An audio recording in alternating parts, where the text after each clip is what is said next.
les coups de taureau, ça peut tuer, machin. Vous connaissez pas Nimble? Là, regardez Nimble. J'étais tellement choqué de ce qu'il a fait. La strat Red Bull est trop intéressante. On doit être une entreprise de divertissement. C'est une dinguerie. Vous avez le prix d'une canette, la boisson Pops de Fast Food Cuisine, ça doit être incroyable ce qu'ils gagnent. Qui donc les réseaux, internet, les gens, c'est tellement payant. Le move d'aller en MLS, franchement, il fallait avoir le nez. C'est intéressant, c'est un cas d'école. En gros, ils ont créé leur propre hub, ça crée un cercle vertueux, ça crée une image positive autour des joueurs sportifs. Come on, gangster. Let's get back to the grove.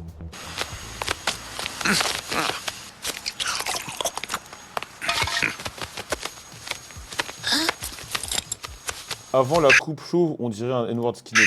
Red Bull gives you wings. 11 milliards 582 millions. C'est le nombre de canettes vendues par Red Bull en 2022. Et sur ces 11 milliards 582 millions, l'entreprise autrichienne en a produit 0. Parce qu'à la place, Red Bull produit autre chose. Des athlètes. Plus de 800 au total. Mais aussi 2 équipes de Formule 1, 5 clubs de foot et 2 équipes de hockey sur glace. Et l'entreprise ne s'est pas arrêtée à simplement sponsoriser des sportifs ou même détenir des clubs, puisqu'elle crée également ses propres compétitions. Mais Red Bull est aussi un média. Elle possède sa plateforme de streaming, son propre journal, ses propres émissions. Bref, vous l'avez compris, Red Bull est loin d'être une entreprise de boissons comme les autres. Et si vous pensez que tout cela n'est que du marketing, restez un petit peu avec moi. Car si au début, vous aviez raison, l'objectif était bien de vendre le plus de canettes remplies de taurine possible, la stratégie a maintenant changé. À la vue de tous, mais sans que personne ne le remarque vraiment. Le cœur de métier de Red Bull est maintenant tout autre. Grâce au sport et sans qu'aucune canette de soi-même impliquée, vous allez voir comment Red Bull est maintenant devenu une machine à cash. Mettez des likes. Mais il y a Après, il y a un doc, mais il est en anglais. Et vas-y, je sais que quand je mets des trucs en anglais, ça fait fuir les gens, mais il y a une vidéo super intéressante de Athletic Interest. D'ailleurs, je vous recommande cette chaîne YouTube, elle est trop bien. J'adore le montage, c'est une chaîne qui s'appelle Athletic Interest. Voilà, je le dis avec l'accent anglais. Et en gros, ils ont une vidéo sur Red Bull, je la trouve trop stylée. Voilà. Red Bull, il faut remonter dans les années 80. Un businessman autrichien, Dietrich Voilà, on y vient, parce que tout à l'heure on parlait de la Thaïlande et il va raconter l'histoire.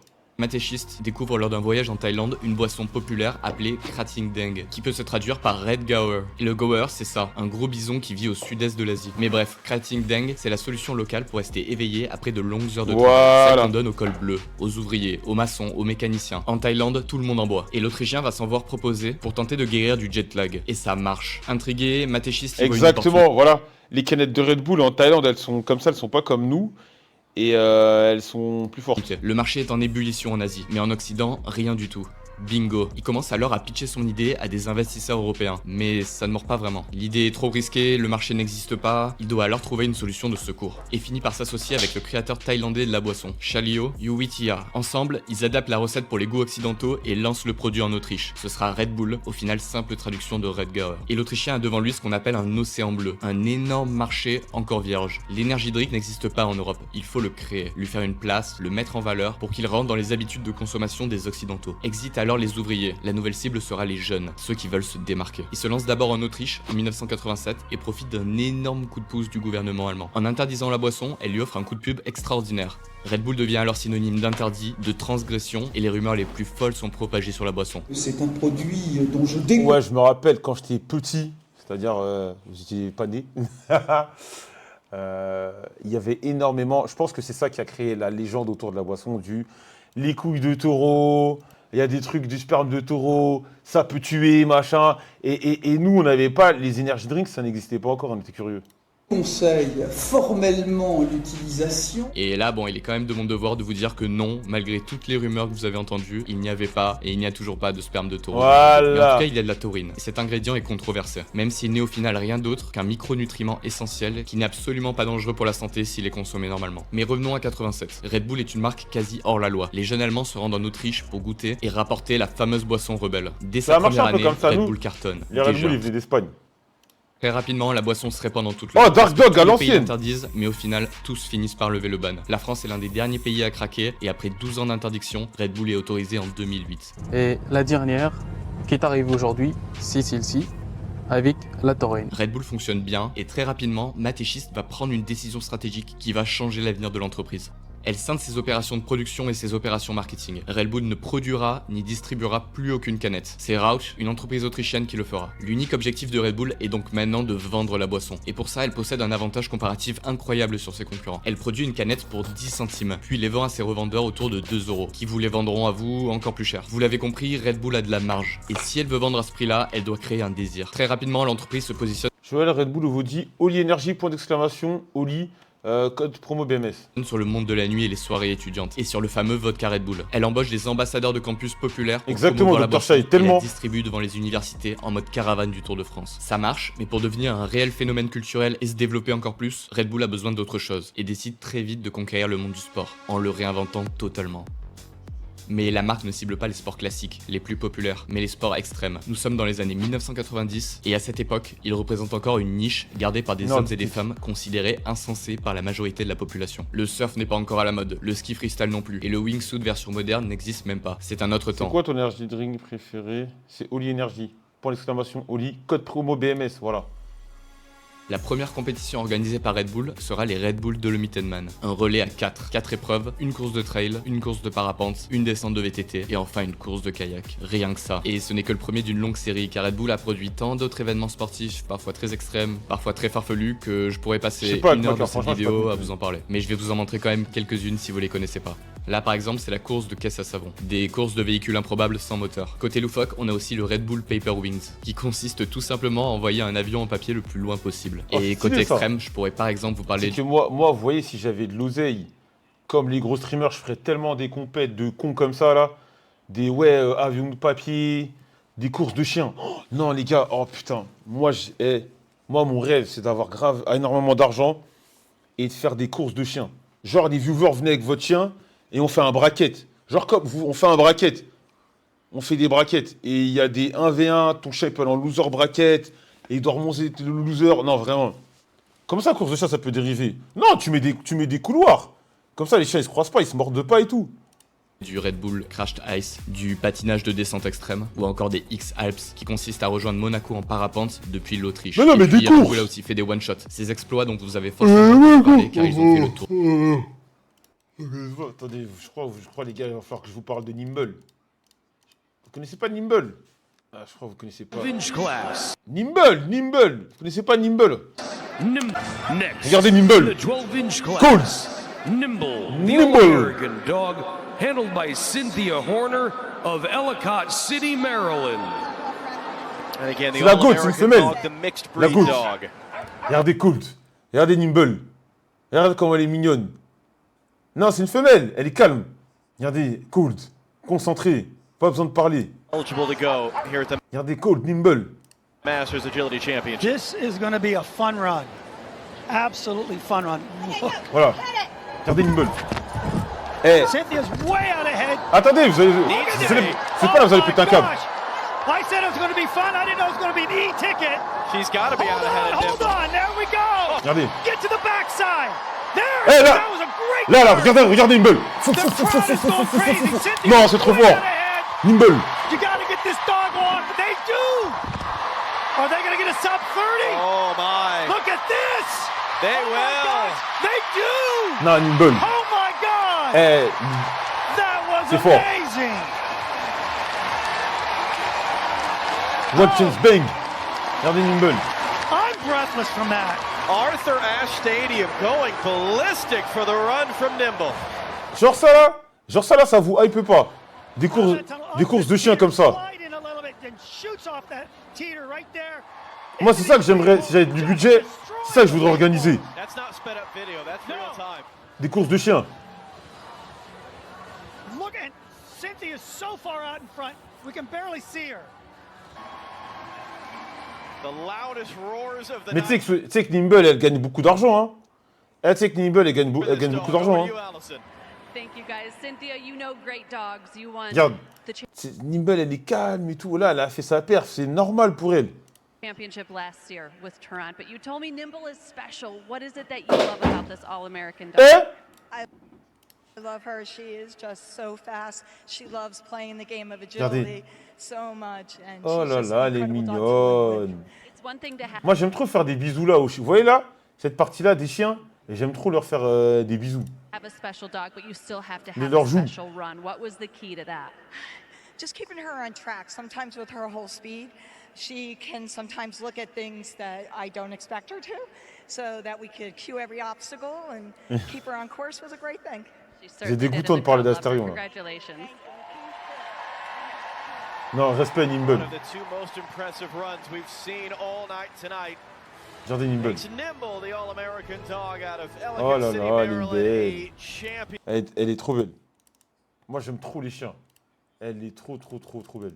En plus, j'aime bien, elle est gracieuse, j'aime bien, elle est gracieuse, elle est calme et tout. J'aime trop. Non, c'est l'âge qui fait. J'ai l'impression en devenant... Pourquoi j'en prends pas un? Parce que chez moi, c'est petit. Et en fait, le problème, c'est que je bouge très souvent. Je bouge très souvent.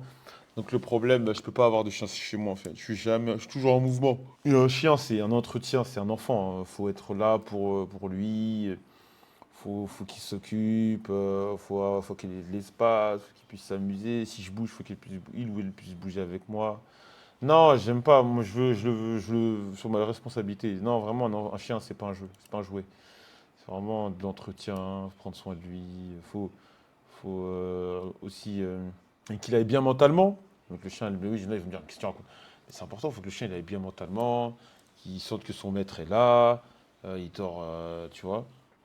Tour du monde. Félix Baumgartner qui traverse la Manche en chute libre ou qui saute de l'espace. Will Gade qui escalade les chutes du Niagara. Bref, Red Bull innove et pose sa stratégie, équiper les marginaux, ceux qui dépassent les limites du possible pour inspirer tous les autres. La masse et les pousser eux aussi à dépasser leurs limites et imiter leur idole. Attends, il y a une Scooby. Regardez Scooby. C'était moi et Scooby ça. Regardez comme il est mignon. Ah ça c'est Scooby quand on avait invité Scooby au restaurant. Scooby il est allé au restaurant. On l'avait ramené au restaurant et tout. Il avait mangé des gâteaux, tout ça.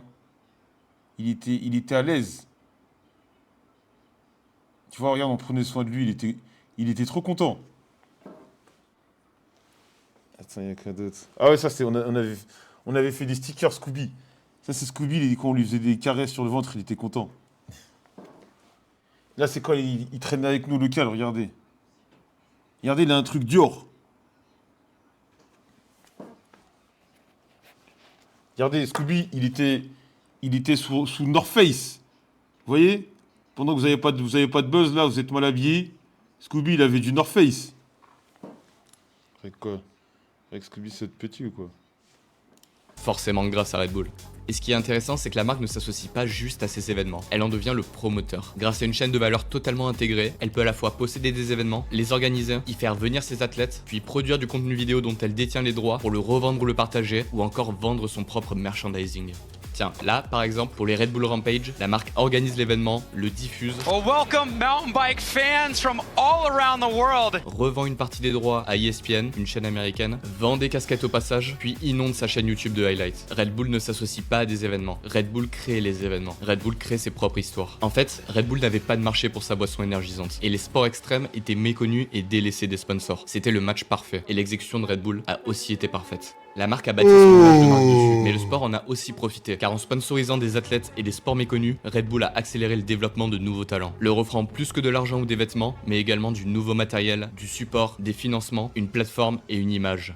Ils ont même été jusqu'à créer un camp de performance à Salzbourg, où des infrastructures et des coachs mentaux et physiques sont mis à disposition de leurs athlètes toute l'année, pour qu'ils puissent repousser les limites du possible et pour que Red Bull puisse faire partie de ces histoires folles. La marque a donc financé toute une industrie et y a apporté de la crédibilité. Et je pense personnellement qu'en tant que fan de sport, on ne peut qu'être reconnaissant d'avoir vu débarquer Red Bull, qui a participé à la popularisation de tous ces sports niches, qui n'auraient seuls jamais eu l'exposition nécessaire pour se démocratiser. Bref, la boisson, elle, se démocratise dans les années 1990, mais elle n'explose réellement que dans les années 2000. Et grâce à une légère évolution de sa stratégie. Il y a des discussions, mais c'est pas ça monde, la marque doit évoluer. Et le marketing aussi. Après avoir été une boisson festive, puis une boisson énergisante pour athlètes sans limite, elle doit maintenant devenir mainstream, pour être consommée n'importe où, n'importe quand, avec n'importe qui. Red Bull continue de sponsoriser les sports extrêmes, mais décide donc de s'élargir à d'autres sports beaucoup plus connus. La Formule 1 va être le premier sport mainstream pour Red Bull. C'est le plus logique, un sport extrême mais qui touche un très vaste public. Et en plus, la marque a déjà un pied dedans, car elle avait dès 1989 sponsorisé un pilote, Gerhard Berger, puis une écurie, Sauber,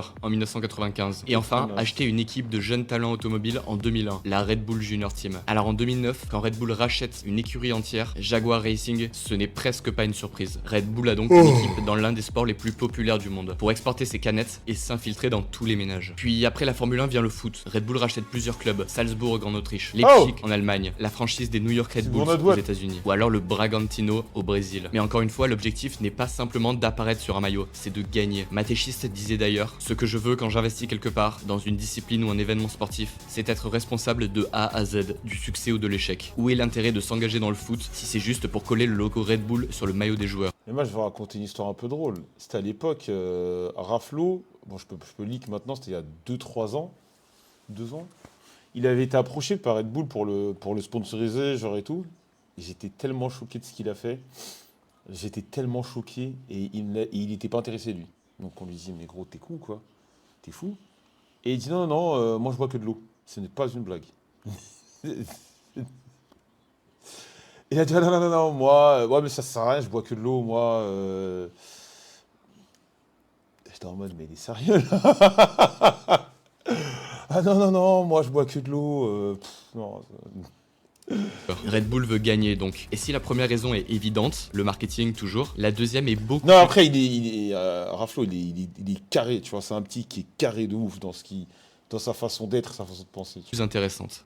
Et pour que vous la compreniez bien, j'ai besoin de vous donner un peu plus d'explications. Niveau business déjà, Red Bull se positionne sur le marché de l'energy drink, marché qui n'est pas sans limite. Et rien ne garantit que Red Bull arrivera à transformer sa boisson en un breuvage grand public, comme a pu le faire Coca-Cola par exemple. De plus, pour qu'une marque de grande consommation prenne de la valeur, elle doit augmenter ses parts de marché, toujours plus. Cela peut passer par une augmentation des ventes, mais l'une des meilleures manières de se développer reste encore de racheter un concurrent, de la croissance externe. Mais ce n'est pas vraiment l'ADN de la marque Red Bull. Il pourrait lancer de nouveaux produits, mais c'est une stratégie très risquée et coûteuse. La nouvelle recette pourrait ne pas plaire par exemple. Il est également possible que l'opinion décide de se désintéresser totalement du Red Bull à cause du risque d'obésité, d'insomnie ou de diabète qu'il peut provoquer. Bref, le marché de la grande consommation a ses limites. Et en plus, il est pas très sexy. Alors Red Bull cherche à s'en sortir. Et pour ça, elle a encore un avantage sur tous les autres. Red Bull ne consomme pas, elle investit.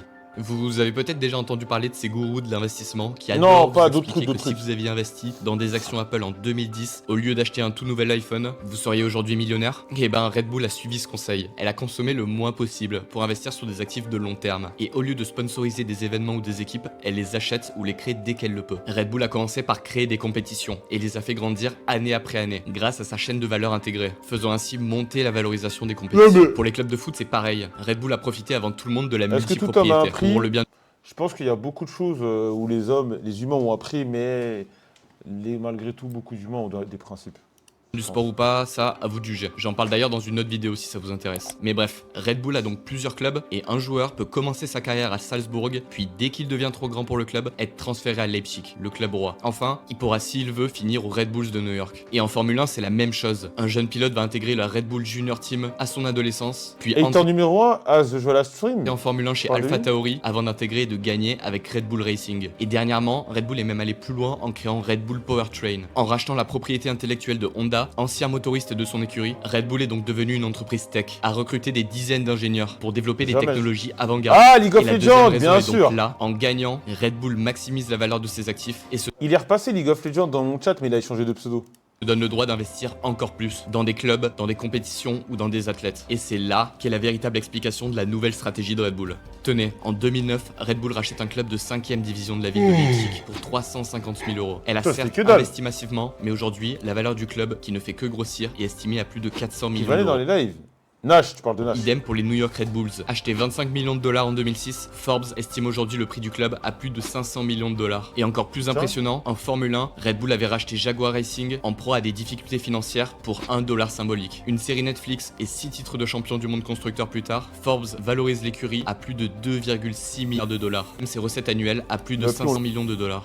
Red Bull a donc trouvé un nouveau relais de croissance à ses canettes. Pour eux, le sport n'est plus seulement un outil marketing, c'est son cœur de business. C'est là où la marque, Exactement, qui ne produit Yannou. plus depuis longtemps ses canettes, crée sa valeur ajoutée. Car elle sait aujourd'hui mieux que personne comment créer des clubs, des équipes et manager des athlètes. Et le visionnaire Dietrich Mateschitz avait d'ailleurs déjà vendu la mèche en 2010. À l'époque, il déclarait: le but de l'entreprise n'est plus de vendre de la boisson, mais de Zouaki, découvrir des gens doués j'ai pas de budget.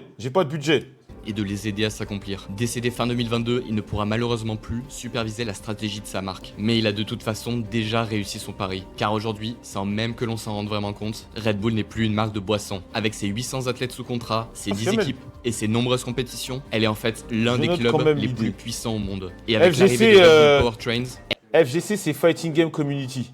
elle est Voilà. même une startup tech qui pourra même, Ouais, c'est peut-être Fatch. dans le futur, produire des voitures de sport. En moins de 40 ans, Red Bull est donc passé d'une entreprise d'énergie drink sans réellement... Non mais en vrai, la strat Red Bull est trop intéressante. Je pense que même pour plein d'entreprises, après c'est dur, hein, c'est dur à faire, mais dans d'autres secteurs, pour moi, c'est ce que je dis à chaque fois. Nous BMS, il faut qu'on ait une strat un peu à la Red Bull ou un truc comme ça. Faut pas qu'on...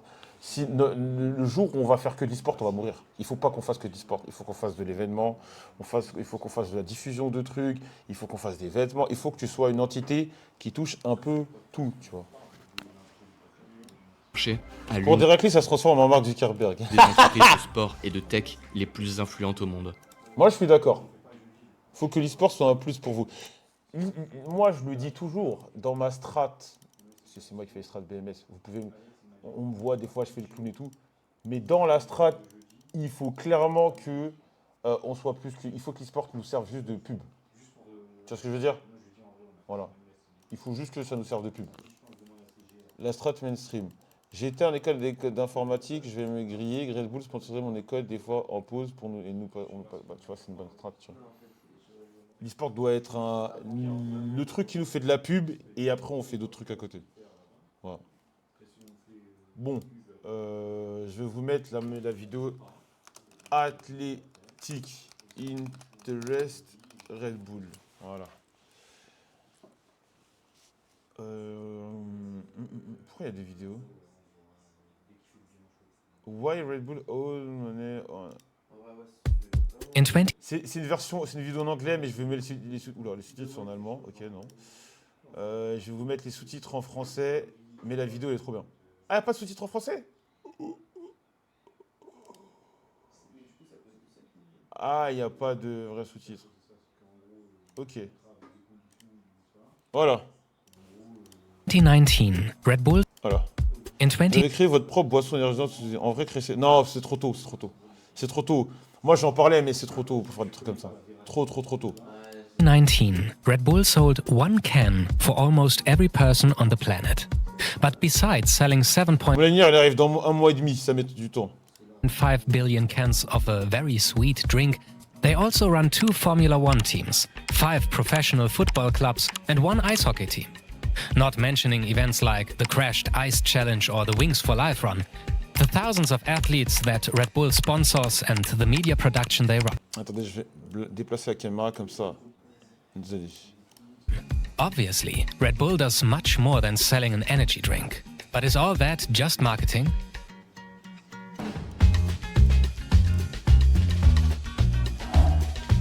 Voilà, c'est une chaîne que je vous conseille, ça s'appelle Athletic Interest. Et la chaîne elle est là.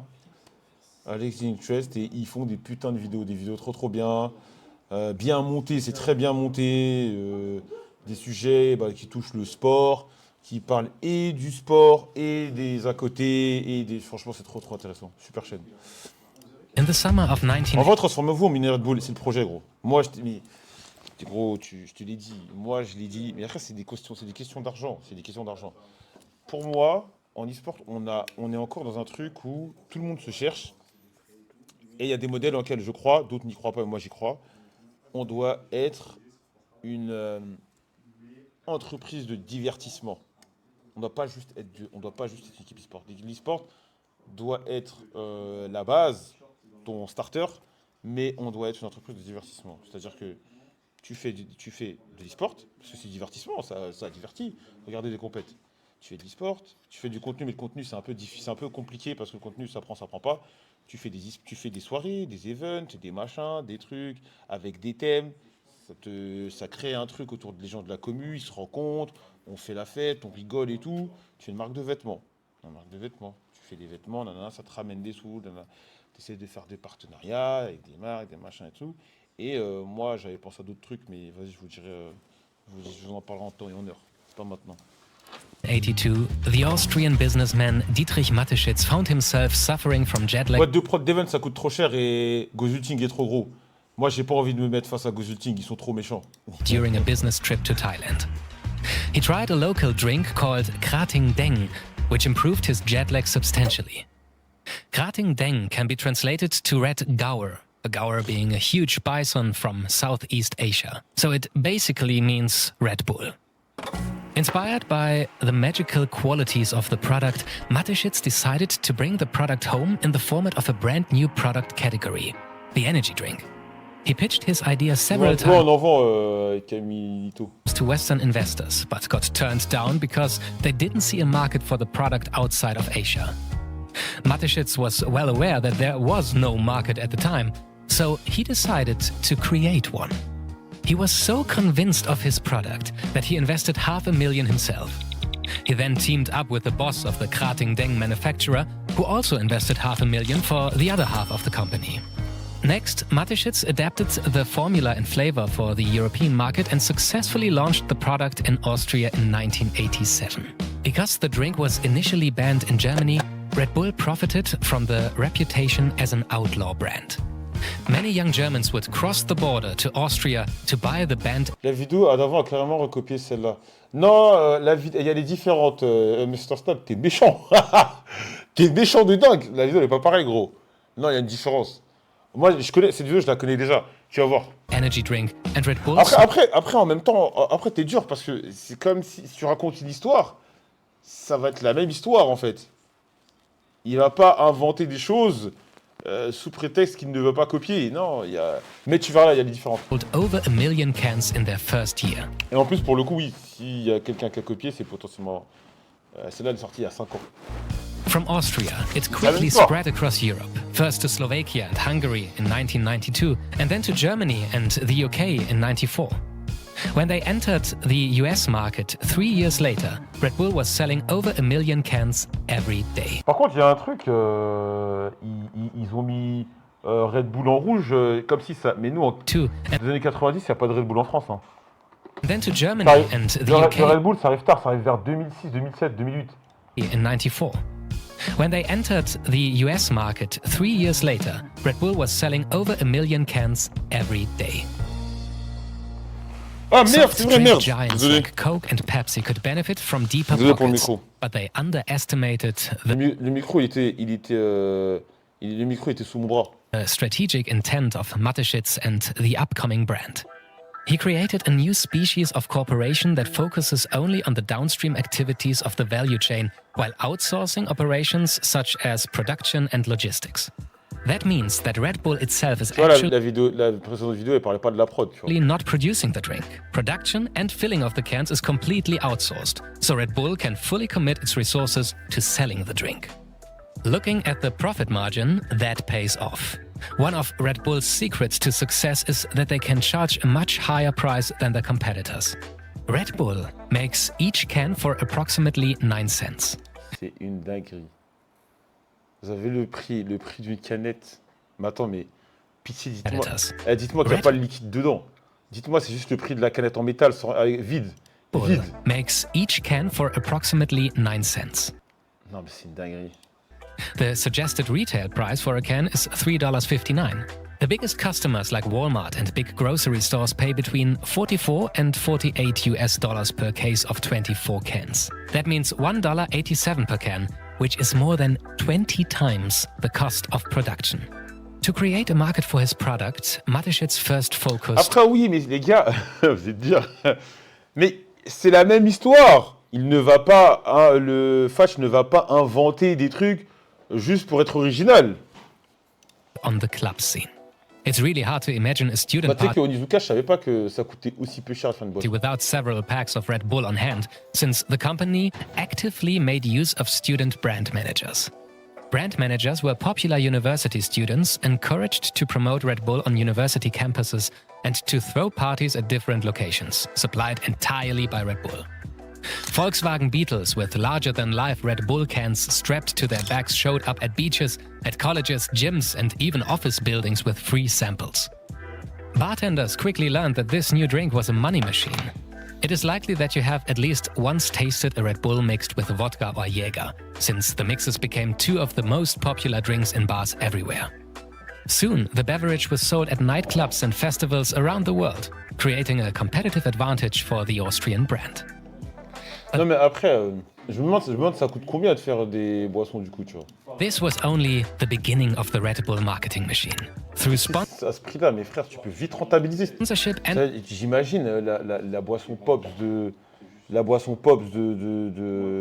Fast Good Cuisine, ça doit être incroyable ce qu'ils gagnent. ownership of sports teams, Red Bull continuously engages with the customer in a deeper way than traditional advertising ever could.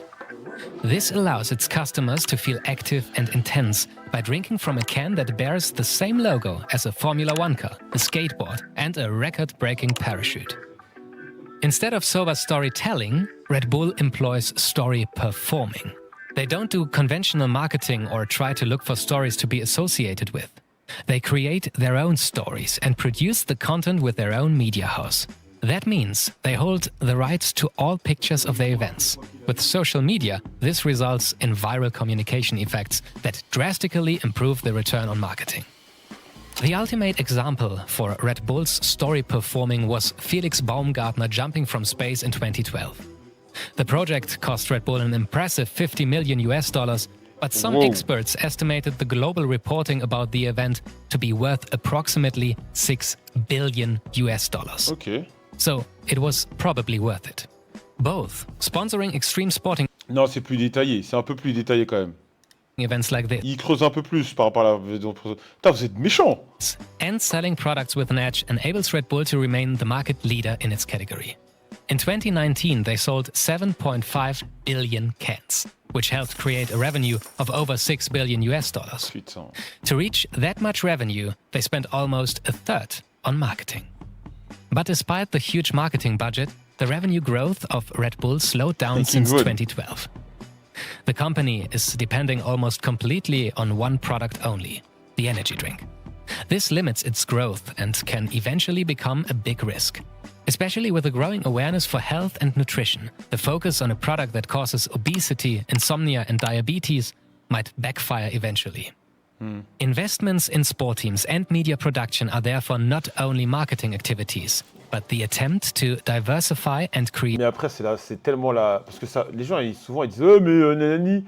Mais la strat t'envahit, donc les réseaux, Internet, les gens, c'est tellement payant. C'est comme les gens qui disaient « Ouais, moi, je vois tout le temps NordVPN, ça ne me donne pas envie de m'abonner. » Bah les mecs, vous êtes dans le faux. Oui, peut-être toi, mais tu sais pas le nombre de personnes que ça va toucher, en fait.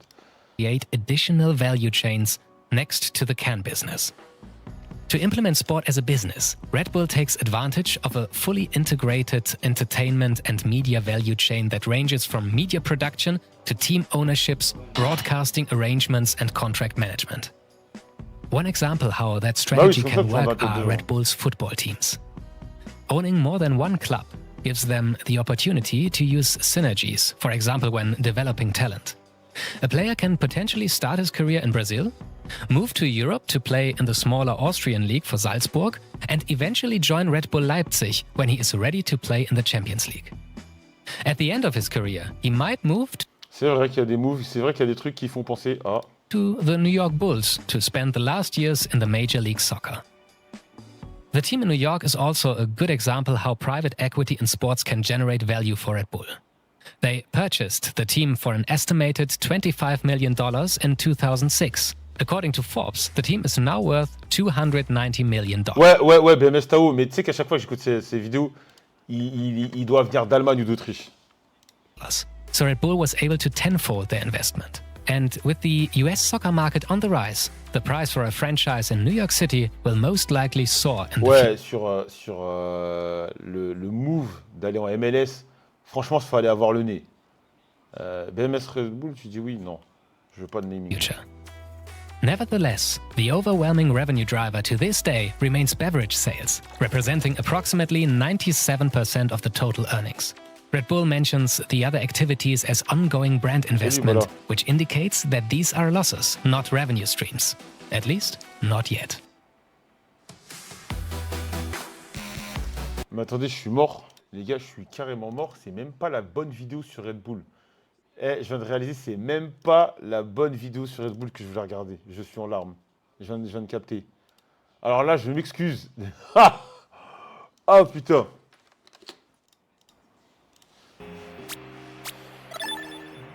Ah, j'ai failli. This is Gerhard Berger, the first athlete that was sponsored by Red Bull in 1989. Many more athletes, teams, and events would follow and helped to build one of the strongest sports brands in the world that sells billions of cans each year. Red Bull has almost become synonymous with extreme sports and is expanding rapidly in traditional sports like football. Non, non, mais vraiment c'était pour montrer la partie gaming. Knows how they make money, Ouais, at least since some guys made a viral video about it. But Red Bull's sports marketing goes way beyond Formula One and extreme sports. This is David Walsh, the first esports athlete that Red Bull took under contract back in 2006. Voilà, là, ça parle sponsoring. Non, c'est pas la même histoire. Là, c'est tout. Non, t'inquiète pas, Diloulou. Bah justement, je me suis trompé de vidéo et j'ai pensé que c'était la vidéo précédente. Donc, mais tu vas voir. Je te fais une promesse, tu vas voir. Everyone is talking about the rise of esports nowadays. Red Bull was once more ahead of its time and placed a bet on esports when other brands were still figuring out how to build a website. And here's how they did it.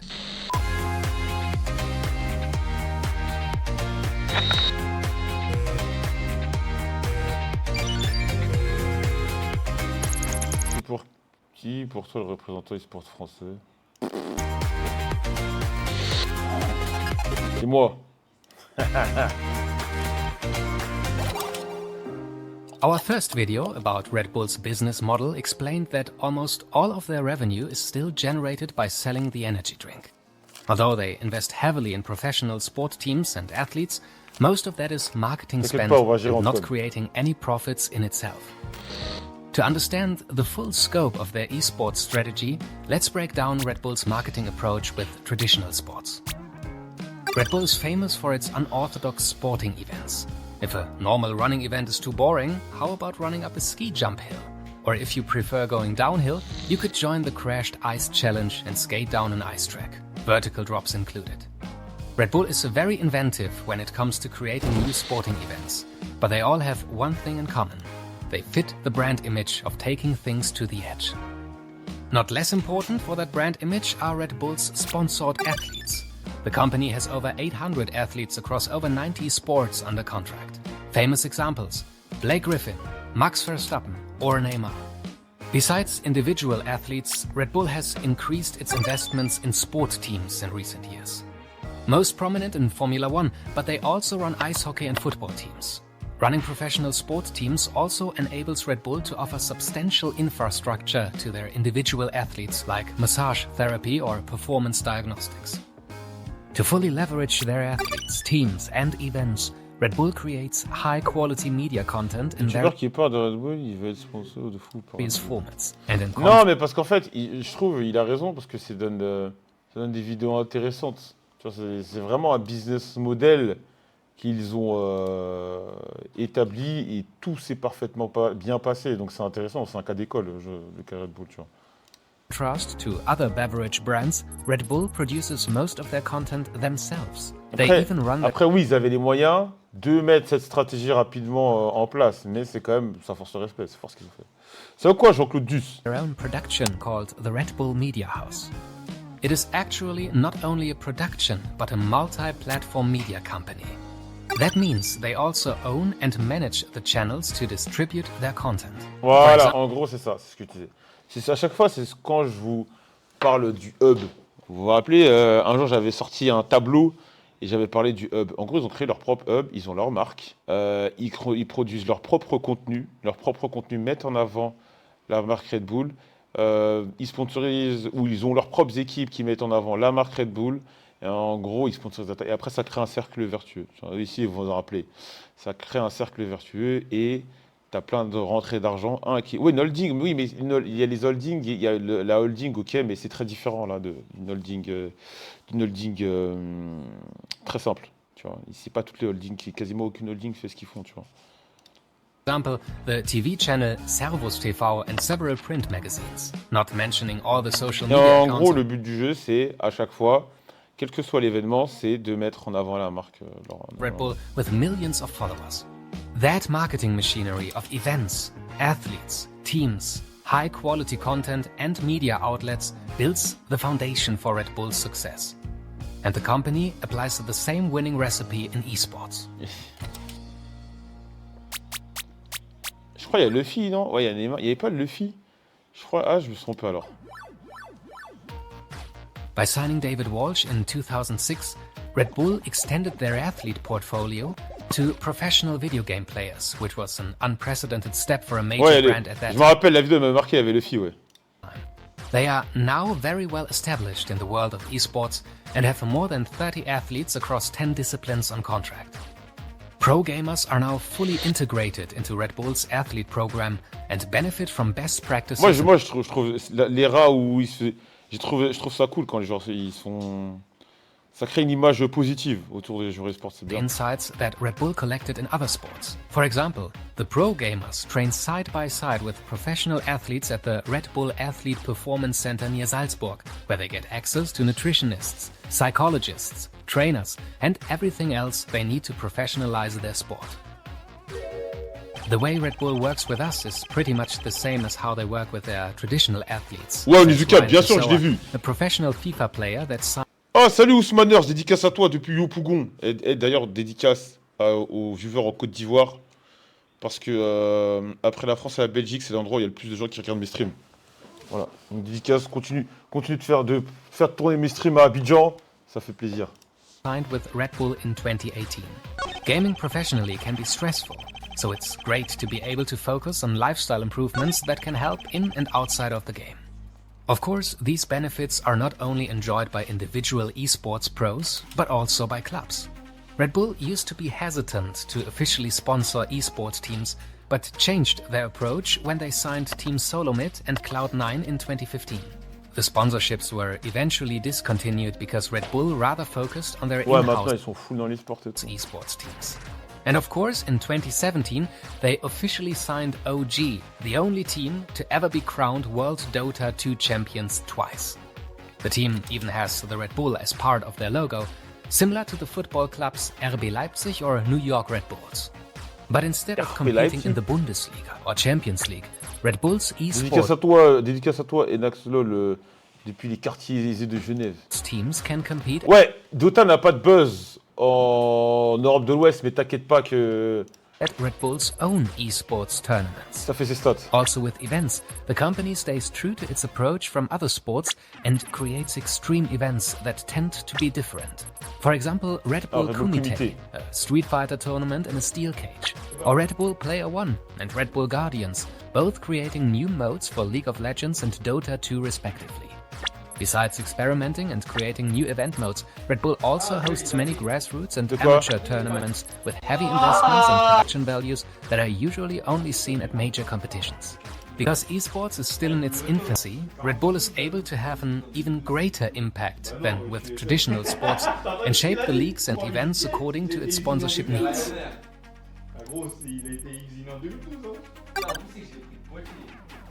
All these investments over a long period show that Red Bull is serious about their esports program. And it gives the brand a lot of authenticity that is vital for successful sports marketing in any sport. One of the reasons Merci Salim pour le sub. Red Bull has had so much success in esports is that they came into the scene before it was massive and they've stayed, says Pessoa. They are invested in gaming in the same way they are invested in sport, and I think that's great for esports as a whole. Salim pour le sub. A good example of how Red Bull pushes esports is when they bring together stars from other sports to meet with their pro gamers, like Pessoa playing FIFA 20 against Trent Alexander-Arnold. This collaboration between gaming and sports also merges the audiences and creates visibility for esports among new demographics. Although, considering the rapid growth, pro gaming might not even need that kind of support. While the esports boom is smashing viewership records, the number of households with cable TV has fallen. Après ça, il date de quand le truc? 4 ans. C'est le moment où les gens étant vraiment trop ambitieux sur l'e-sport et commençaient à inventer des chiffres et tout. Ils croyaient que ça allait, dans 5 ans ça dépasse la télé, allez hop. Television and other traditional media consumption at all-time lows, gaming has been steadily growing and reaching more and more consumers. There aren't just more people playing games, but tons of people consuming the digital content surrounding it on platforms like YouTube and Twitch.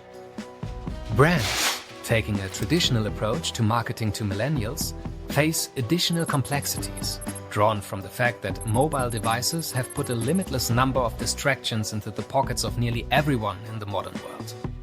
Brand messages compete with the noise of push notifications, live streams, and subreddits that consumers engage with every day. Meanwhile, gaming viewership has grown to reach over 600 million viewers. It is no wonder that brands like Red Bull are investing in esports to reach their core target groups. It could be argued that the energy drink as a product is actually a much better fit for a gamer than for athletes from traditional sports where physical fitness plays a more important role. The consumption of Red Bull doesn't make a lot of sense for endurance athletes, for instance, but for gamers it might work in some cases. Again, authenticity is key in marketing. Genre les stats des Worlds de LoL, ça y dépasse large. Mais en fait, le problème c'est que, Onizuka, si tu fais ce genre de parallèle, il n'y a pas de problème. Attends, on va finir la vidéo et je vais revenir sur ça. And Red Bull managed to build a very authentic positioning in the world of esports by early investments in grassroots events and consistency in their partnerships. They established themselves as a major player with the same strategy they used in traditional and extreme sports. The company owns the whole content value chain and is therefore able to create and control their brand image and make us believe that it gives us wings. Whether while parachuting, skiing, or playing video games. But in the end, they still just sell cans. Alors, we on the other hand don't sell anything. But if you want... Après, il va nous parler de blablabla et machin. Alors, je vais t'expliquer. Les Worlds de League of Legends, c'est un bon exemple, mais en même temps, c'est un mauvais exemple. Pourquoi? Parce que tu parles des stats de la... Si tu veux faire un parallèle avec la vraie télé, compare avec le sport numéro 1 qui est le football. Ok, la finale, je vais même pas parler de la finale, rien que la finale, je sais pas, de l'Europa League au niveau mondial, je pense que ça fait les stats des Worlds. Abonnez-vous et mettez la cloche. Likez la vidéo. Continuez de mettre des likes,